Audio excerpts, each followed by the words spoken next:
when the Witcher swung his sword for us that time, we all gave cheer, for that he was sublime.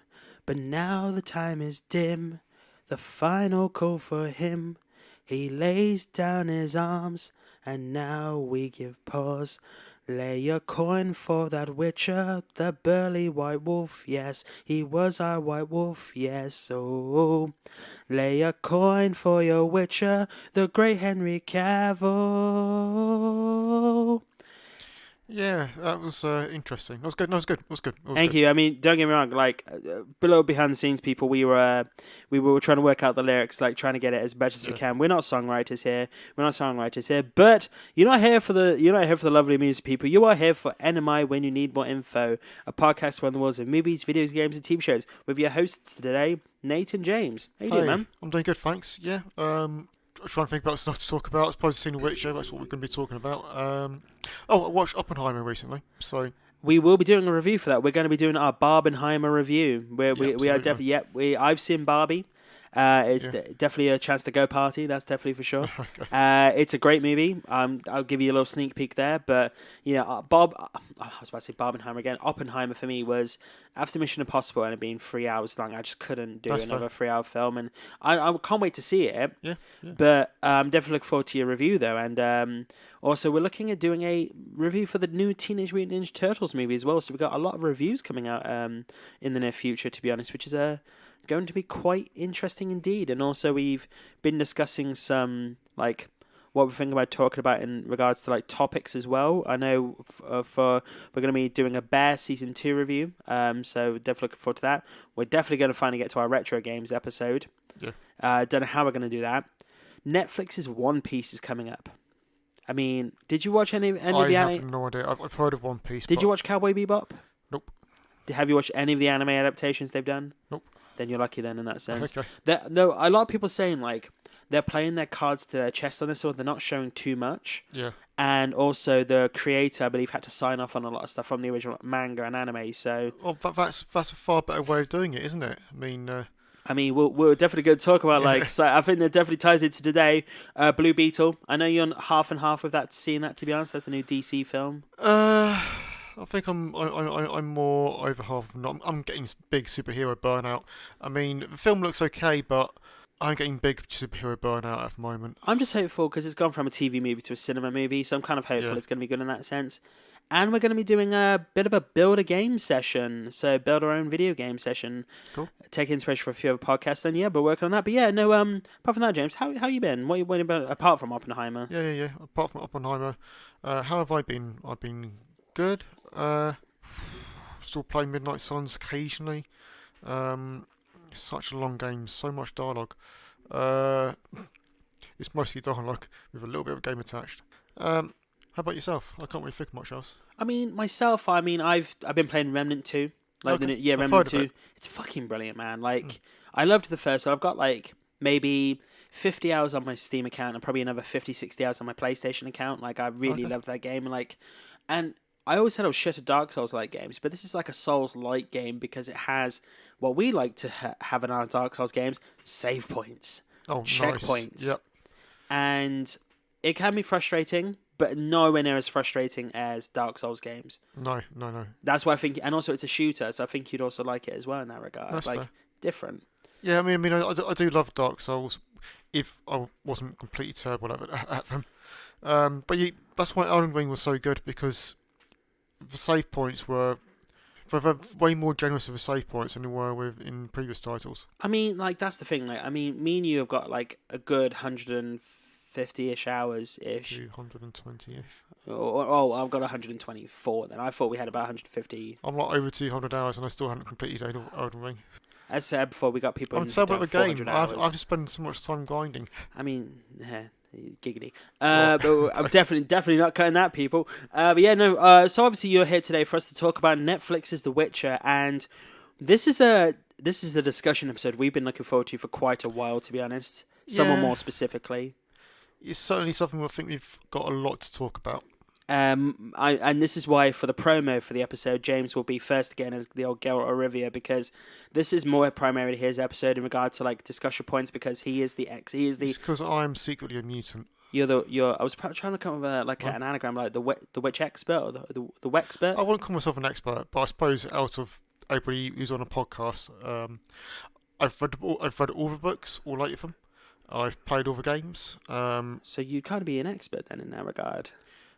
I mean, one caveat I want to say is my memory of the books is a little hazy because I've only read them once.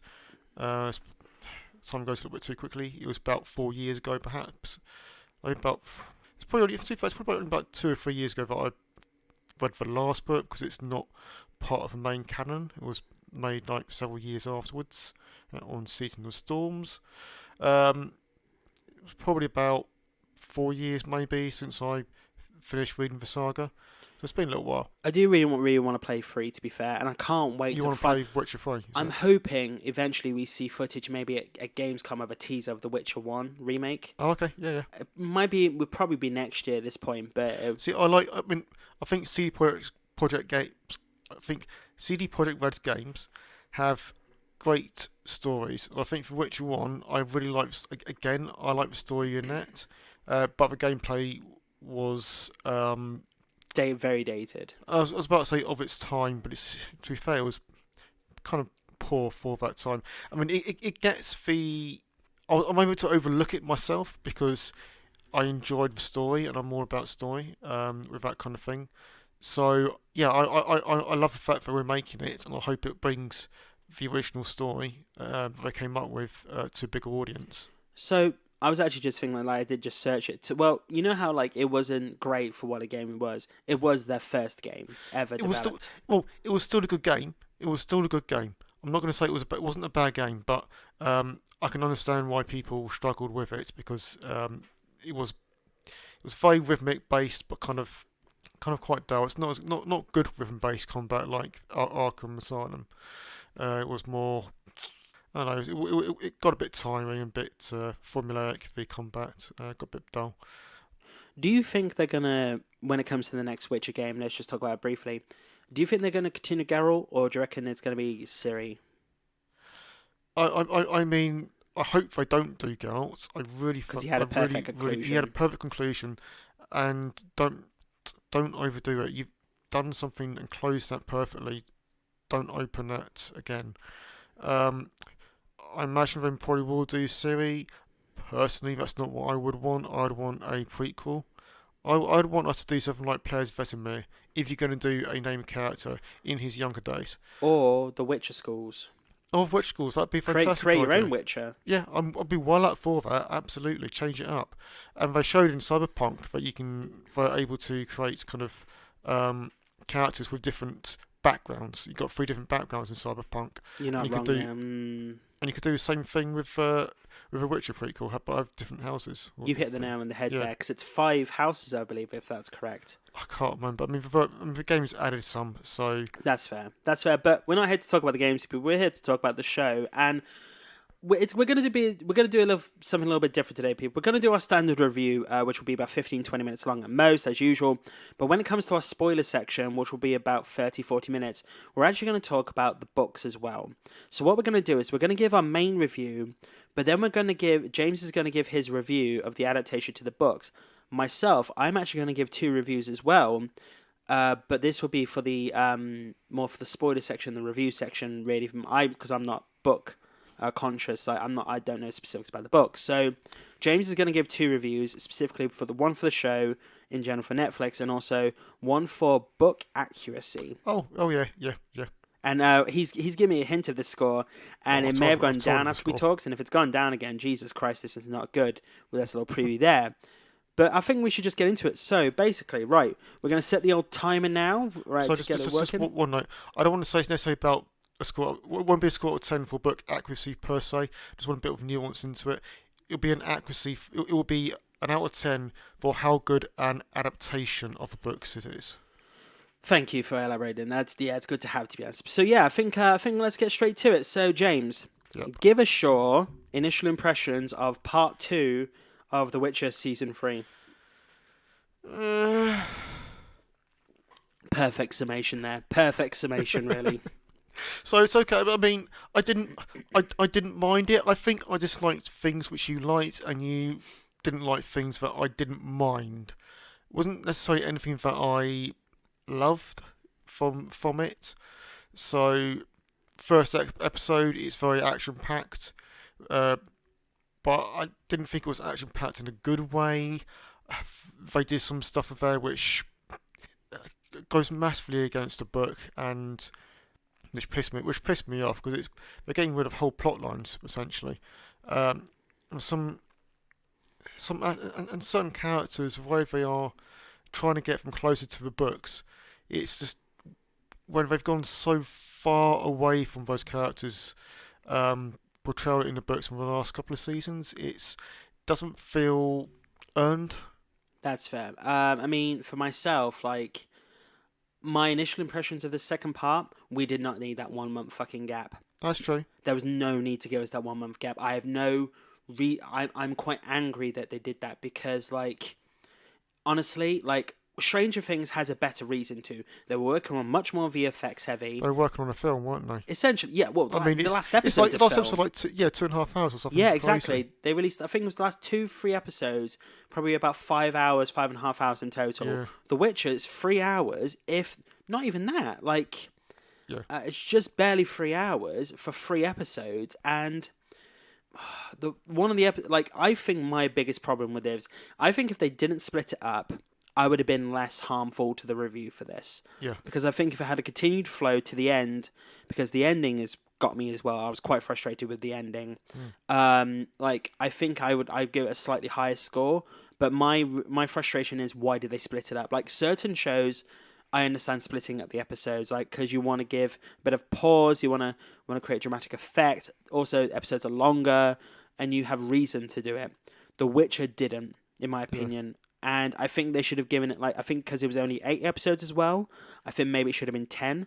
Do 10 episodes and split it 5-5, you know? Because also, I remember we talked about last time that you felt that with the 6th episode, you thought that was going to be before the end. Yeah, I thought the 6th episode was going to be where they would do the split, because we'll go into the spoiler sections, but I know where I would have put the cliffhanger myself, because it's a perfect part in the books where I feel it would make sense for there being a break. I can understand why they didn't do it. I mean, also go into that in the spoiler section, because yeah, there's a lot to talk about, which I want to talk about in the spoilers. Okay, let's get to now to spoiler section. So, obviously, famously, this is now Henry Cavill's final portrayal as the White Wolf, Geralt of Rivia. Yeah, I mean, he was great. I would love to see him portray it again in something which is actually faithful to the books. I'd like him to be doing more. That's my biggest criticism. You want something more? No, as in, I wanted him doing more. Yeah, I'm trying to make a reference. Oh, yeah, of course, yeah, no, honestly, we'll get into the spoiler section, people. There's this main reason why I say that. I think he does do a good part of the 6th episode. I do like that. Now, I know exactly one of the criticisms that you have with the 6th episode with a specific character. Yes, towards the end, but I loved, like, Tresea. I did like her in the episode, her breakdown, essentially, because, you know, it's... You know where we're going with that character. Yeah. We're not going to go into too much of that.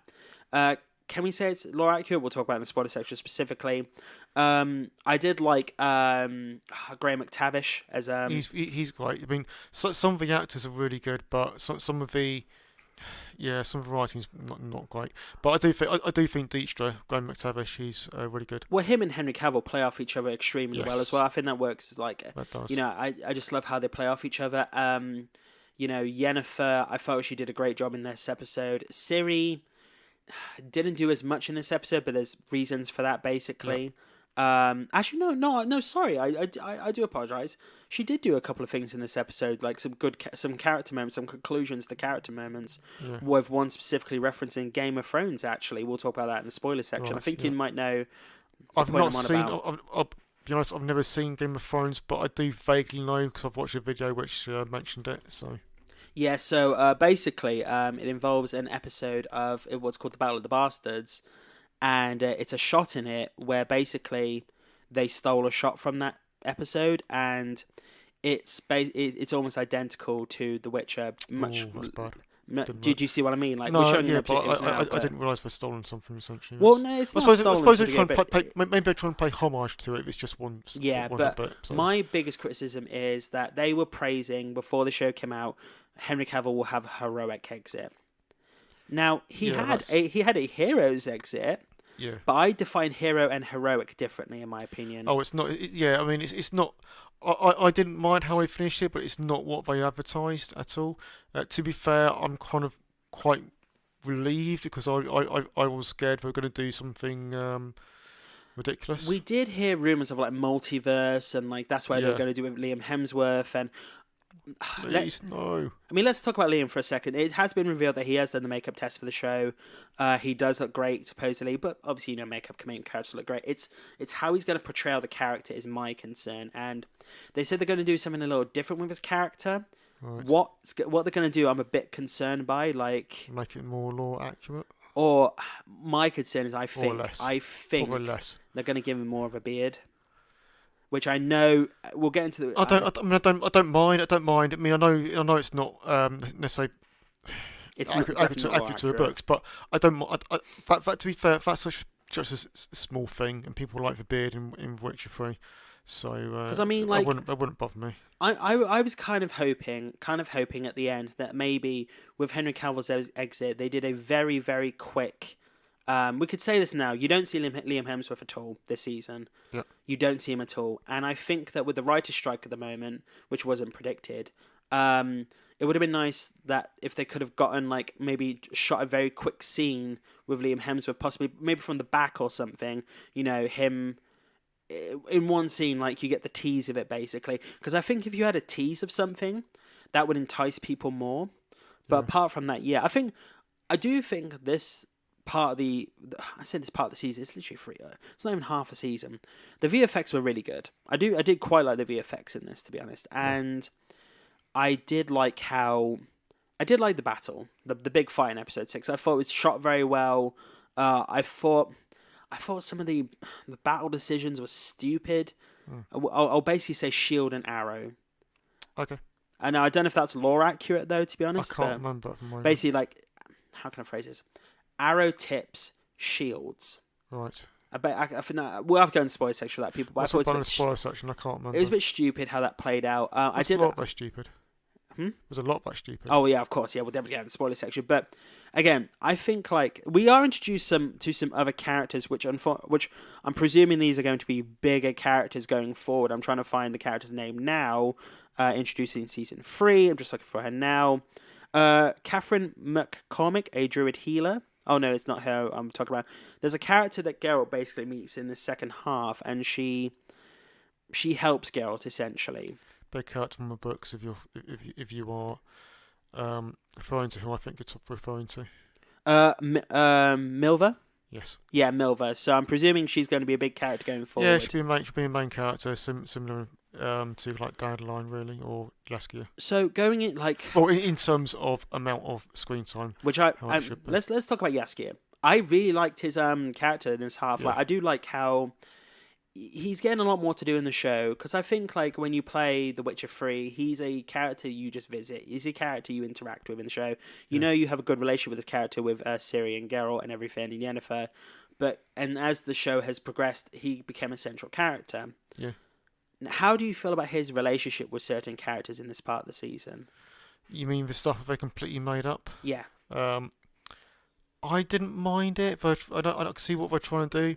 They were trying to expand the political intrigue elements and come up with their own kind of like political intrigue. I mean, yes, it's not canon.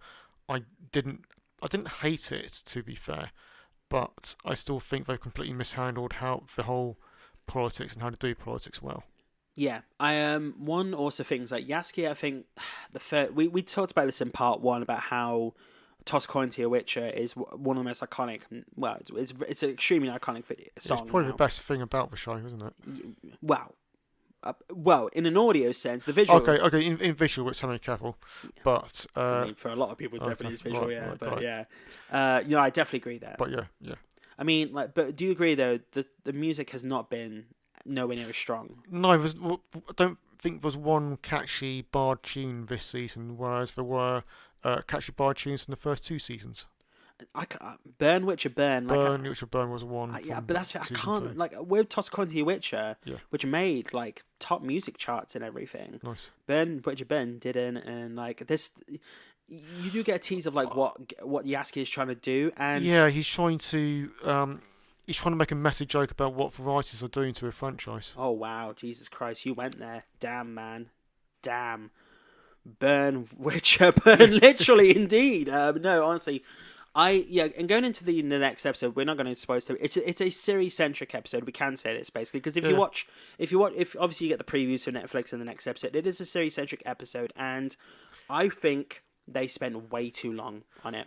I don't. I think there's a certain section. I understand why, but the reason really is because the books kind of become kind of like very much half and half between Geralt and Ciri, and she has huge sections in the book to herself.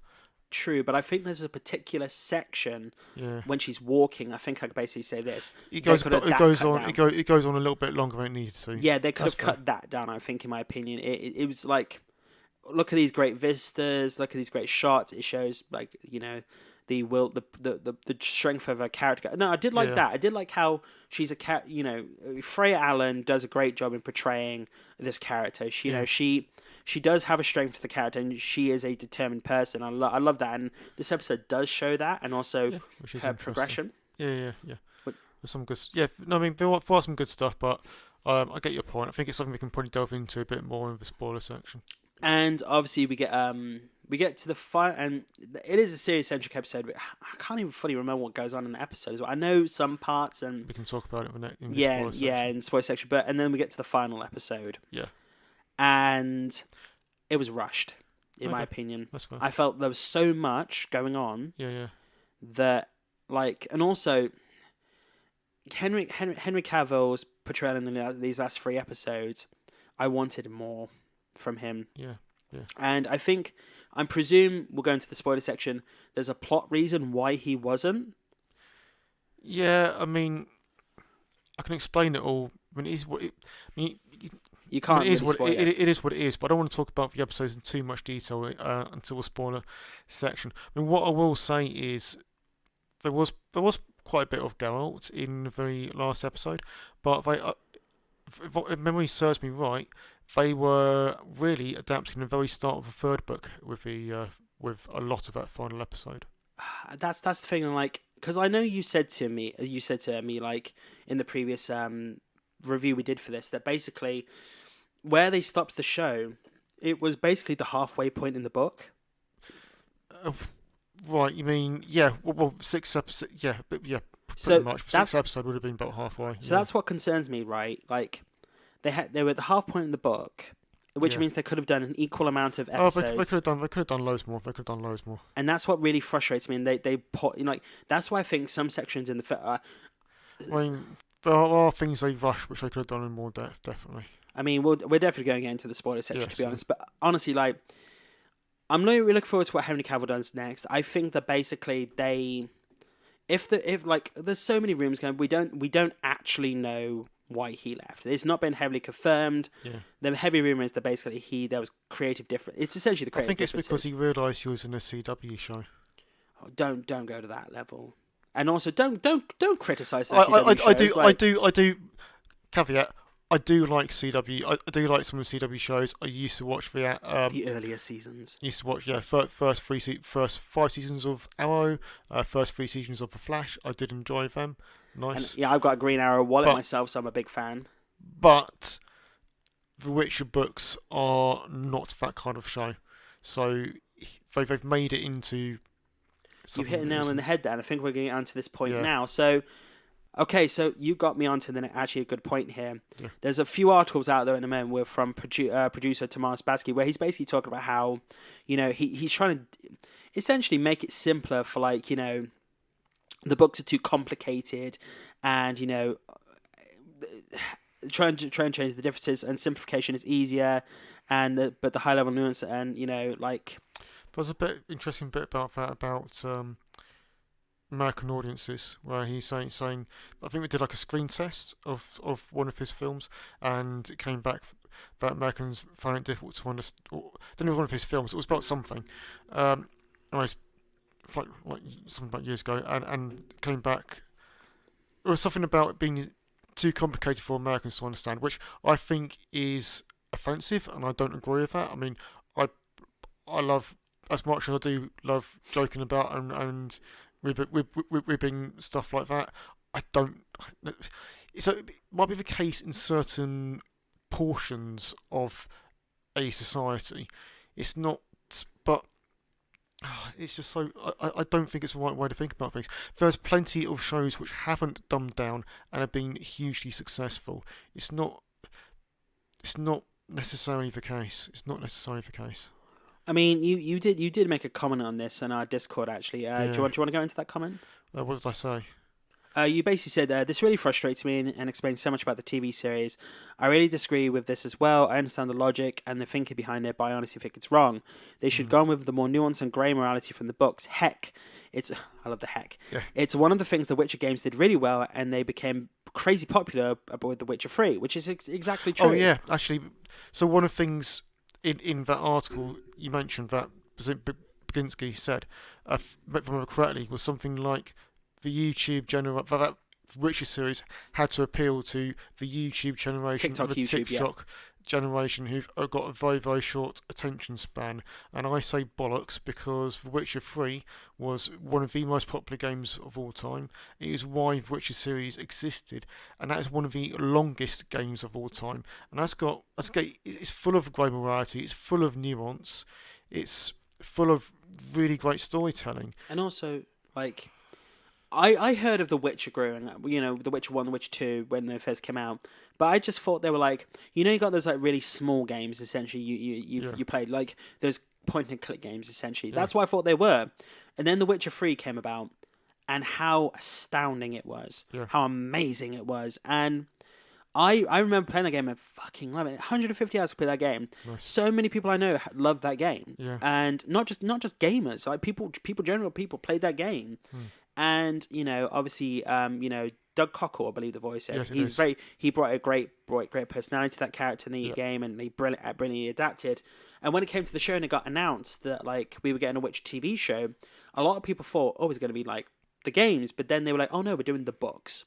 Yeah. And that's when you were like, you were extremely excited when they announced that. Yeah, absolutely. But when Henry Cavill was announced, people were actually a bit dubious at first when Henry Cavill was announced. I wasn't, but I think a lot of people are distrusting of casting decisions anyways, but I think they need to, the same with like Liam Hemsworth, I'm going to reserve judgment. I want to see what he does. I mean, think about Heath Ledger, ridiculous backlash that Heath Ledger had when he was cast as a Joker on The Dark Knight, and he smashed that out of the park. Robert Pattinson as the Batman. Exactly. And, you get a lot of these actors who come in and just show you, don't fuck with me, I'm going to show you what I can do, basically. Yeah. And let me ask you this, though. Would there have been more criticism if it was Ciri that was being recast, or it wouldn't have? I'd say probably not. I think it's because Henry Cavill was so beloved. Well, that's the thing. Like, it's basically, as you basically says, as the books go on, it becomes a 50-50 between Geralt and Ciri. Yeah. And when it comes to the next season, we're probably going to see that, to be honest. Then we'll talk about it in the book section. That's definitely setting up. We can properly discuss. Yeah. I do want to come on to a point about the whole, like, the simplicity and how certain audiences want to understand it. Dune, Game of Thrones, like Lord of the Rings, like have these really complex. Well, Lord of the Rings does have a more like good versus evil sense, but it has like complicated names, factions and everything. But Game of Thrones, all these different factions and betrayals and grey areas and everything what The Witcher has, and Dune, supposedly the unfilmable movie, or Watchmen from Zack Snyder, the unfilmable graphic novel. All these complicated, but it could be done, and they're extremely popular. Yeah, absolutely. But why? And we're definitely going to get into the book adaptation section, but I think like we're going to have to get into the spoiler section now if we're going to talk about this. But let's give our final review roundup, and I'm going to let you go first. Then it's going to be interesting. Okay, cool. So to start with my review, if I didn't know the books and I was turning my mind off, I didn't mind quality too much. I just wanted to, something just to idly entertain myself. That's what I'm basing this current review on, and I'm going to give it a Fergus out of 10. Going to give it a 6 out of 10. I'm giving it Fergus out of 10, which is a 6 out of 10. So, this is where we were talking about before how I'm going to give this 2 reviews now, whereas you're going to give your second review later. Okay. When do you want me to give you my second review? When we do the end, because you want to give it at the end of spoilers. So I'm going to give my 2 reviews now. My first review is this show pretty much is dependent on Henry Cavill, in my opinion, because he is The Witcher. And when they started saying, "Oh yeah, but Henry Cavill isn't The Witcher," people don't really understand where the books are going. So I understand that it's going to become 50-50 series, which is understandable, but they're not portraying that properly, in my opinion, and it's always leaned on him, and this is why I think the backlash is coming in. So I'm going to give this a 5. It's been quite. No, you know what? I'll give it a 6. I'm going to give it a 6 because I give it a 6 only because of Henry Cavill. Right. But my second review, remove Henry Cavill, and I give it a 5 because I still think the other actors do a great job. Yeah. It leans heavily on the actors, in my opinion, but the story writing, the Netflix split drops it down 2 points for me, in my opinion. I think it was really wrong they did that. Like, let's say, I don't know, I presume when Stranger Things comes out, they're going to do it as well, but we've got all these other intellectual properties coming out with Netflix. Are they going to split it again? No. I don't think they should. I think the reason they split it is because they knew Henry Cavill was leaving. Just trying to milk it. And they need to milk it. I think that's what happened. Because if they don't split it next season, then there's no justification why they didn't. Yeah. And I think that's the reason why. And it really hurt them in my... Because also, they've had that 30% viewership drop because of it. Like, oh, wow. At least 30% viewership drop because of Henry Cavill leaving. And I think it dropped 30% before the break. Yeah. So I think people were not waiting a month to find out what Henry Cavill's exit was going to be. And I'll tell you this now, people, before we get to the spoiler section. Henry Cavill's exit was meh. It was really meh, in my opinion. Yeah. And it was not shot great. Well, the last shot was not great. The fight shot was great, but not the last shot. Yeah. But I give this a 6 for Cavill and a 5 in general, because also I put the music down as well, in my opinion. So we give this a 6 out of 10 at NMI. Yeah. Hello everybody. So before we get to the next section, I just after editing this episode and rereading it, basically I think we do need to give a preface warning here that basically in the spoiler section there are going to be hints. Well, there are going to be comments on stuff that happens in the books further than where the next season is going. So if you are perfectly fine with carrying on, just please be aware that when we talk about the book and the adaptation and where it goes from here on and where it could lead with certain characters, no major plot points, but where certain characters could reappear, what they might have done in the book compared to how they are now. Just, we wanted to give you a warning there, basically. But anyway, hope you enjoy the spoiler section adaptation discussion, and back to the episode. Bye-bye. And so what we're going to do now is, people, we are going to get into the spoiler section, where we talk about the exit and what happens and everything, and how we feel goes adapted compared to the books. So, James, I'm just going to hand it straight over to you, man.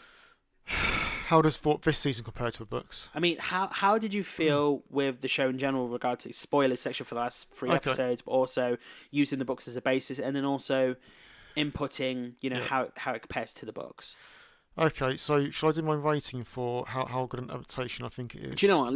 Let's do that different. Get that rating out of the way, because I can't wait for this number. So my rating out of 10 for it, in general, how good an adaptation of a source material that I think the Witcher series is, 2 out of 10. I honestly thought you were going to drop it a bit after these final 2-3 episodes. Well, it was originally 3. And then when I once watched the 6th episode, I said it was a 2. I'm going to keep it as a 2. Actually, 7 and 8 were fairly faithful to the books. Interesting. Although 8 was fairly faithful to the start of the 3rd book, if I remember correctly. So shall we talk? Okay, so the 2nd season, as I said before, was about 5% faithful. I think this season was about 50% faithful. So it's not so much. They were trying to be more faithful to the books, but they fucked up some characters quite severely. So I think why to do this is for me to pull at certain strands and analyse them and get your feedback, Nate. Please do. So, first character they fucked up in season 1 is Kahir. He doesn't even appear until book 2, which is season 3, which we've just had. Now, okay, but I need to qualify that. When I say he doesn't appear, he is in series. So in the first book, which in the first book of a saga, so when I say book 1, book 2, book 3, I'm talking about the saga, not the short stories. Book 1, Ciri is recalling a nightmare where she was during the Sacrosantra, where she is picked up by a knight in black armour. She doesn't know who that is, and that's like a recurring thing, this recurring nightmare. And then in the second book, during the sacking of the mages, what's the name of it? The mages' place. Aretusa. Aretusa. It's on the Isle of Thanad or Tanad. Then during that sacking, she's kind of like cornered by Kahir, because everybody's after Ciri at that point, and that's the first time we meet Kahir, but it doesn't play out as you can expect. And then, but he's kind of like built up in the books as a potential threat, but you don't really know. So you do, I think, if I remember correctly, you do realise that this person is the person in her nightmares, but then doesn't. It kind of, I think it kind of plays out. I'm trying to remember. It's a little bit vague from memory. I think it does kind of play out like it played out in the show, although it takes place in a completely different place. It doesn't take place outside, by memory, if memory serves. And I think Ciri actually cuts him, if I remember correctly, which doesn't happen in the show. So, because he's in a bad way after, but he's not kind of. Don't think he's violent towards her, because you find out. I can't say too much about future books, but you become slight spoiler for the future books, but I think he becomes a companion with Geralt. So they completely fucked his character up, because I mean, what the fuck are they doing? They're making him unlikable. You know, this massive villain. He was never that in the books, never that. And so there's this really strange turn towards the end of the 6th episode of season 3, where Kahir turns, because they're like, oh my god, we've got to try. So this is the point where Kahir actually appears in the books. We need to get him book accurate. And it's like, yeah, but you fucked that up. Because you completely fucked that up, because that just felt really unnatural to me. I mean, like, I totally get it. Like, with Kahir himself, like, I do think the actor is doing the best he can. The actor's doing great. I don't mind, to be fair, I don't actually have anything to complain about the actors or actresses. It's just writing. So, yeah, no, that's fair. That's completely fair. So, I've kind of been searching out while James has been talking in regards to, like, a direct comparison between, like, Game of Thrones and The Witcher. And it was much less horses, but it's almost the exact same pose and shot and, like trying to hold off in it. I was like, okay. And a lot of people actually gave a comparison, basically like Kahir holding off the forces. But I did like how Ciri and like Geralt let Ciri do her thing. Like this is the half of the season where this is the season where Geralt realizes that Ciri is capable now. You know, she is capable. She could go off on her own, and she let her do her thing.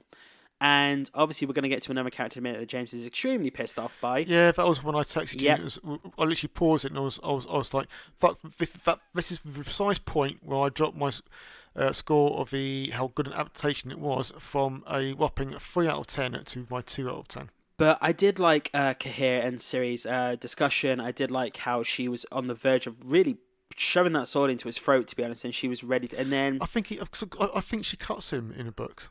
I think she actually cuts him in the book. That should have happened. I think like, you know, is Geralt there when that happens? And I can't remember that bit of it. I'm not sure. Because I'm wondering, like, it's definitely not done outside, and I think it's at a point where she's feeling quite vulnerable, and it's kind of. I do have to ask you, that shot on the hillside looking Yes. at Aretusa looked so bad. Oh, okay, fair. I did not like the CGI on that shot. Did not look real at all. I mean, slight tangent. I thought CGI some of the monsters like in the 7th episode was a bit naff. Oh no, don't get me wrong. The CGI in the show is very incoherent. Like I think the actual Aretusa fight scene, like in the 6th episode, was really good. I did really like that. Like Kahi's character, although with him it's incoherent. Yeah, it was a bit of yeah, no, it's fine, it's fine. But I like playing words. I'm really looking forward to see where his character goes. To be honest, I do like the actor. Now if there's, I'm wondering if that's how they're gonna like. This is the point where they're like, okay, we need to get close to the books, and I think that it's literally on the knife's edge of making it more accurate. Yeah. Now, speaking of the knife's edge, let's just take it away, James. You know exactly where I'm going. Just take it away. So they killed off a character in the first 20 minutes of episode 6. A character who doesn't go until the book spoiler ahead, but he dies at the very end of book 4. And this is book 2 that they are adapting. And that is Rience. So, I mean, he is... Just to add, people, that's a firefucker. Yeah, also, that's the other thing which pisses me off. So much, I don't mind swearing in films or TV if it's done for a purpose. Heck, one of my favourite films of all time is In Bruges, and that was a sweary show. But to me, whenever they swear in The Witcher, it just strikes a bad writing than an actual necessity or an actual... Because they have to be badass. It's just terrible. It's terrible writing. Now, I do have to interject before you continue. Like, I did like the shot of Yennefer with the sword. I did like that shot. No, sorry. Was it Ciri threw the sword, or was it Yennefer that? I can't remember now. I think it was Yennefer who threw the sword. Yeah, and then Geralt caught it and cut that. I did like the shot. I think it was a good shot, but for the character itself, I understand where you're coming from. I mean. Rience is definitely one of the villains. I mean, he's one of the really bad guys. Also, there's another thing that pissed me off. He says in that scene, "I have no master." In the books, he's working for Vilgefortz. Also, he literally in the show, he's working for Vilgefortz. Like, oh, okay. Yeah, he was working for Vilgefortz. I think I got confused by that line then, because it's like because that's he's working for Vilgefortz to get Ciri, if I'm correct. Yeah, absolutely. That was the whole Did point.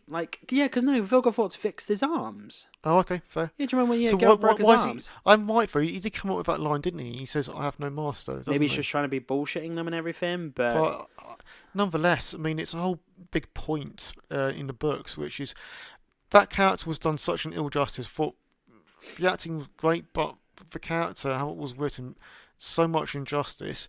He should have been the main villain in the second season, and that should have been so much better fleshed out for second season. Fuck the monolith bollocks you've introduced. That's got fuck all to do with the books. I don't mind if you introduce something that isn't in the books if it serves the wider story which you're telling, and it is actually good.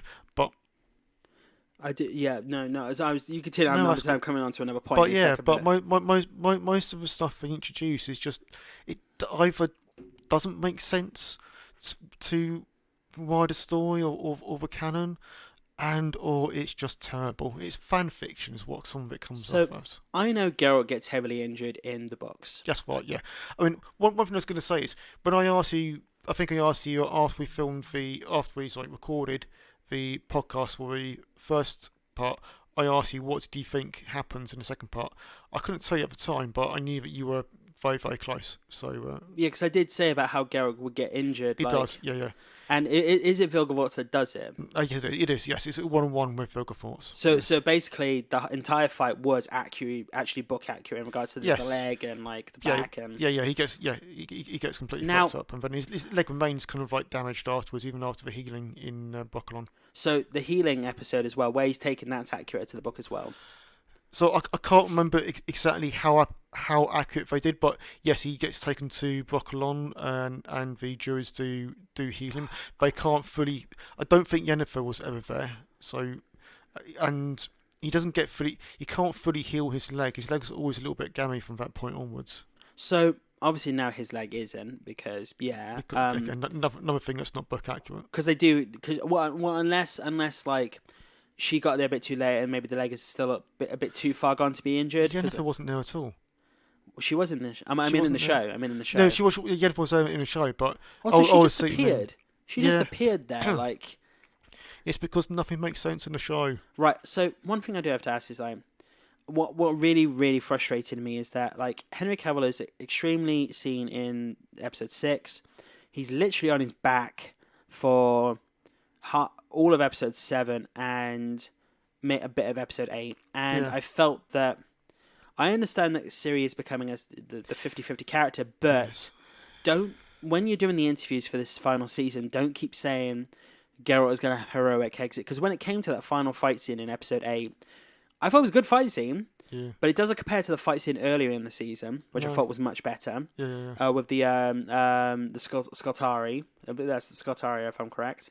I can't remember. The elven people, they fight in the ruins and everything to try and get Ciri. Okay. But, Geralt uses his powers. That's another thing. Right, yeah. When Geralt fights, does he always use some form of his Witcher abilities? It's very, very, very rarely used in the books by my memory. Very rarely. But I think very occasional references to that. Okay, if you're going to adjust the book a bit, I think maybe add a bit more of his Witcher abilities into it. I don't mind that bit. Yeah. I did like how he's made a specific Witcher potion to go up against Vilgefortz. That was cool. Yeah, so I'm presuming that is book accurate. He's built something that I can't remember if that happened or not, but it wouldn't surprise me. I mean, I know, for instance, the Last Wish. No, not Last Wish. It's in the Last Wish. The short story about the Striga. That's a big part where they go into detail of him kind of like taking potions. Speaking of Striga, Strigobor. Oh, okay, Strigobor. Does he die in the book at this point? I can't remember. My memory's really, really hazy. Because he had a very okay, peace out, bitches. Yeah, I can't. All of that part of the book, to be honest, is very hazy. I know the Brotherhood basically disappear at that point, and then it becomes the Lodge of Sorceresses from that point onwards. I know Vilgefortz engineered a lot of what happened in Tanad, and then I know it becomes a fight between... Okay, take the next bit with a pinch of salt, because my memory is quite rusty here. But I think Ciri's around when Geralt is fighting Vilgefortz. I think Geralt might be trying to keep Vilgefortz away from Ciri, because Ciri's trying to go to... Because what Ciri does, she goes to a portal, which is a dodgy portal, which does kind of happen. It's an old, dangerous, dodgy portal. It was not explained very well in the show at all, and they changed it a little bit. I don't know what they did. It doesn't make sense, that scene to me at all. How did... I do have to interject here. I'm speaking of that portal scene.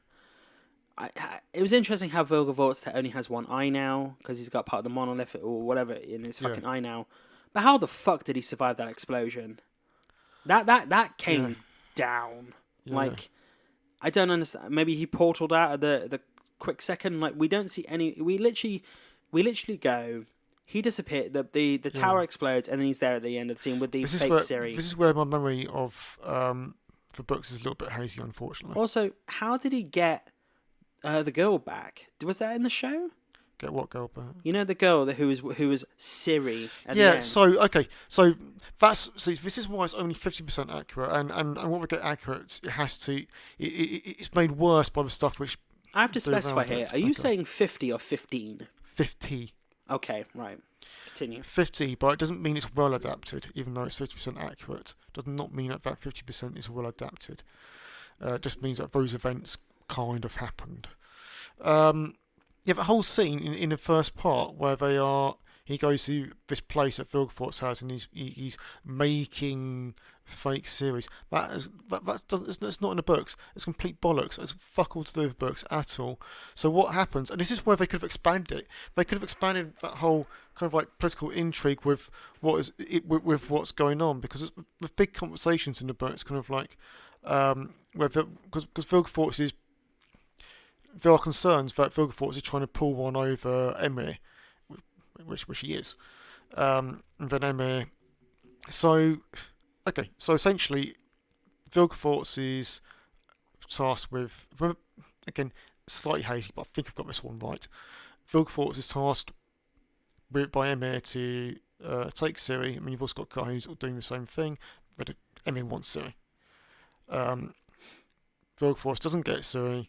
Vilgefortz finds another girl and dresses her up as Ciri and forces her to be this fake Ciri to try and dupe Emir, which Emir allows this to happen. Allows to happen, even though he knows it's not the real Ciri. But I think they were at odds at that point, and Vilgefortz kind of like goes away for quite a long time. You don't really hear from Vilgefortz again until the fourth book. I don't think that's going to happen in the show. No, I think we're going to get the second showdown between Geralt and Vilgefortz in the next season, or it will end with the next season getting ready for the final. So I can tell you that you don't mind me going. I'm going to slight book spoilers. Be very hazy in what you say. If you're talking about a showdown with Vilgefortz, would you think it's fair to assume that would happen at some point? I'm guessing from your tone it doesn't. No, it does. Okay, yeah, I do think it's going to happen. It happens in the last book, fifth book. Literally the fifth book. Yeah. So, I guess cause as we know, Cavill, Geralt is going after Emir now because he doesn't know that Vilgefortz is there as well. Well, no, or he does. He's just trying to find Ciri. Yeah, but when he sees, but that's what I have to ask though, because obviously Geralt saves that girl. Yeah. How did Vilgefortz get that girl back? I don't remember how that happened. It's because the show's coming up with things that aren't in the books, and they don't know what they're doing. Because I feel so sorry for that girl. I mean, I'm presuming there's a James went very quiet then as soon as I said that. To be honest, no, because it's not. I mean, okay, the girl. I mean, there was fake Ciri in the books. My memory's a little bit hazy here. I think this might be a bit of spoiler for what happened later on. I think Emma marries her and then cons her off somewhere else. Of course, actually, let's go back to Ciri though. The introduction of Falca. Yeah, I mean Falca is from the books, but I don't think she's not a present character. She's somebody who's referred to as in the past because Ciri's kind of like related, and that's where she gets her. But I think that's where the visions were in the episode. Is it Falca where Ciri gets her powers from, or is it? But yeah, anyways, Falca is something in the books, but she's. It's all stuff that's talked about in the past. It's not. She's not someone who's present like they've made it in the. So what did frustrate me? Because I know there's a certain character, who was in Blood Origin. Yeah. Very important character who's at the end revealed to be. It's an elven character. Okay. You know who I'm on about. I'm going to guess Everlock. Yes. I thought he was going to return at the end of the season. He doesn't come into the books until the fourth book. Okay, so they're just setting him up essentially. Yeah. Don't watch Blood Origin. Just maybe watch a YouTube version of Blood Origin, people, because I heard we might be getting another animated movie though for The Witcher. Oh right, for a minute, I thought you were going to say we're going to get Blood Origin too. Oh god. No. God no. But yeah, so when talk about the Ciri episode, I did like the vision of Ciri and, her trying to survive and everything. I really did like that. But I felt it went on too long. Yeah, it does go on quite a long time in the books. But I think that this is, again, where the writing could be better. I can't really say how to do it, but all I can say is I know there are great episodes of TV where it is just one person. It can be done. So... Or even just two people. I mean, Better Call Saul did an episode where it was Saul Goodman and Mike Ehrmantraut. Those were two characters, and most of that episode were just them in the desert. Well, The Last of Us, I can say without spoiling too much. The third episode, which is the longest episode, is literally about the relationship of two men, and it's the Emmy-nominated episode. Exactly. It can be done. So. If you hear the little rattle there, people, James accidentally knocked the microphone stand. How dare you? Yeah, it shouldn't be my way. Oh, well, fuck you then. But yeah, no, you are completely right. And certain episodes can be done if written correctly. One thing I do want to say though, about the whole... fine, not going anymore. So in my mind, the second book is 50-50 Geralt Ciri. So... when I say that I felt that the third series was going to be a place that they were going to pause it, if it was book accurate, I felt and I thought that would have been at the point where Ciri teleported out of Thaned into that dodgy portal, which is not explained in the. It's not explained in that episode at all. That should have been, in my mind, that's the cliffhanger. Geralt's badly injured. Vilgefortz gets away, and Ciri disappears into portal. No. I think I might know how they might be doing the multiverse thing. So the dodgy portal, going into that middle realm, and she came back through to meet the rats. Which I knew that woman, or I knew that character was... Yeah, I mean, that's from the books. Yeah, exactly. That seems quite accurate from the books. But what if what they're doing is Geralt is walking off into the distance to find Ciri in his world, and she has come back to an almost replica of another world. At that point, I will turn it off. Because they have said they are looking at that, possibly. Please, no. At that point, I will... That would be...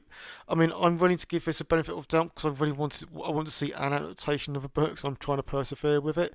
But if they do that, that would be the point which I would be turning it off. Yeah, no, I do agree that, like, just as you said in the review for part 1, just take every other actor's way of doing it. James Bond, Marvel, don't say anything. Yeah. Maybe drop a hint, or like maybe with the new Geralt, with Liam Hemsworth, they adjust his appearance and they make a comment of, "You look a bit different." I don't need to do that. Just, I mean, nobody cares. Actors get No. I don't mean that. I mean like, let's say they give him a beard, and they literally just go, "Oh, I'm liking the beard." Okay. As in that simplicity of comment. If like, they do something like that, maybe. Yeah. Because that's what I'm saying. Don't be too accurate with it. Well, don't be too on the nose with it. Just attempt to do something very minor. Because I know you can be very minor with like your image adjustments and stuff like that, and also with Secret Invasion. Go listen to the episode there. Turns out there may be some very drastic things that happen with timelines there and everything. But yeah, with Geralt though, I do think I hated that last shot. It looked very.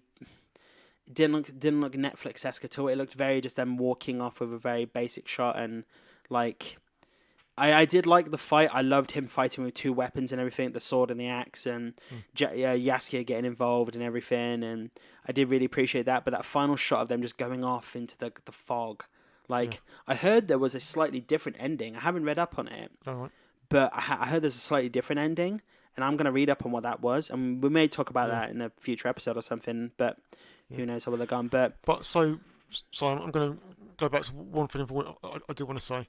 So. Second book, 50-50 Ciri. Third book is actually more Geralt-centric. Because Ciri is with the rats in the... There's a lot of Ciri to do with rats, and that gets expanded on quite a lot. But it is more Geralt than Ciri, in my mind. And then the fourth book is much more Ciri than Geralt. And then I would say fifth book is about 50-50. So that's the concern, because obviously they've renewed it for a fifth season, which they have stated. So it would be... 4 Geralt, 5 Ciri, and then I'm presuming 6 would be the final one. Yeah.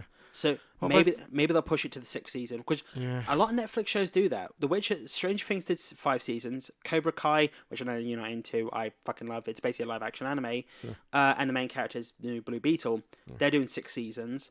A lot of shows tend to go 5-6 seasons on Netflix if they could get to that fucking number. Maybe they're literally going, okay, let's just get it to 6 seasons and get out the door. But not a movie. No, we're definitely not getting a movie. Community didn't not doing 6 seasons in a movie. Yeah, no. Which we're still getting people. We did win in getting the movie. Finally. Looking forward to it. Now after looking the strike. forward to Community movie, that is. Yeah, I'm looking forward to Oh, that'd be great to review, to be honest. But yeah, no. I think we're gonna wrap it up there, dude. Actually. Yeah. I think we definitely got what we wanted. This has definitely been one of our more negative episodes, to be honest. It's sad. It's sad to do that. To be honest, have more to talk about when it's negative. I just think in general people do. But the things though, like we don't like to talk about negative. We like to talk about the positivity. But when it comes to a show where, like, you know, we've been really invested in you more so than me. Yep. And how they've adjusted it quite a bit is really frustrating. Like, let's just say they did that for me, like, I don't know, Superman, or, you know, something like that, which I did have criticism of Batman vs Superman quite a lot. Yeah. Did we go see that together? We did, yes. In fact, I didn't talk for 5 minutes when I came out of that film because I was so angry what they did in that film. Yeah. And I feel that frustration for you, but on a grander scale. No, probably on the same scale. I mean, I mean, my housemate still refuses to watch that film because I said it was bad, and if I say a film's bad, then it's not. Okay, no one watches it. I've heard about that. I'm not that accurate in regards to that, but yeah, no. I think we definitely leave there though, dude. I'm glad we definitely discussed part 2. I'm hoping we maybe see. Maybe when the strike ends, like Liam Hemsworth, because I know he is doing a lot. He's putting his all into it in the moment. I suppose he's doing all the studying, the working out, and everything. He's trying to get to that point. And I do, if you do listen to this episode, people, and you take this away from the episode, give him a chance, because I've seen him in other stuff and he's pretty good. And don't go against him because he's not Henry Cavill. Henry Cavill's doing fine. He's not playing something. He's got Warhammer 40k now. Like he's got the baby he wants now, basically, and he's executive producing that, I believe, as well. So he'll definitely have more creative control. But when it comes to The Witcher, though, let Liam Hemsworth put on the white wig and get the 2 swords, and let's see how he does. What do you think about that? Is that a good way to end it? I agree with you. Yeah. Yeah, and I think we're gonna leave it there. I think that's a good positivity to end it on. So yeah, so the review for this, people, I gave it a 6 with a 5 without Henry Cavill. You gave it a Fergus 6 as well. Yep. But when it came to book accuracy, you gave it a 2 out of 10. When it came to it's not the same book accuracy. So when it comes to how good of an adaptation it is, 2 out of 10. Yeah, I think we're gonna leave it there. So 2 out of 10. So I think we're going to leave it there, dude. Like, next episode, we're going to be doing our Barbenheimer review. I think that's going to be a much more positive episode on 2 fronts. Very grey and a very pink front. That's definitely for sure. It could be an explosive episode with lots of sparkle. Yeah. And, so obviously, if you want to drop us with any questions, queries, compliments, what have you thought of Witcher Season 3 Part 2? What did you think of the season in total? And do you think that maybe if you watch this entire season in one run, it could be better for you? Like that, we never really discussed that. But if you want to do that, please email us at nmipodcast@outlook.com. That's nmipodcast@outlook.com. Or search for our socials at nmicast at Twitter and Instagram. Or just search for us on Google. I've been your host, Nate, and I'd like to thank James for joining me again today. Yeah, cheers. Been good. Yeah, and we'll see you next time, people. See you, everyone. Bye-bye. Bye.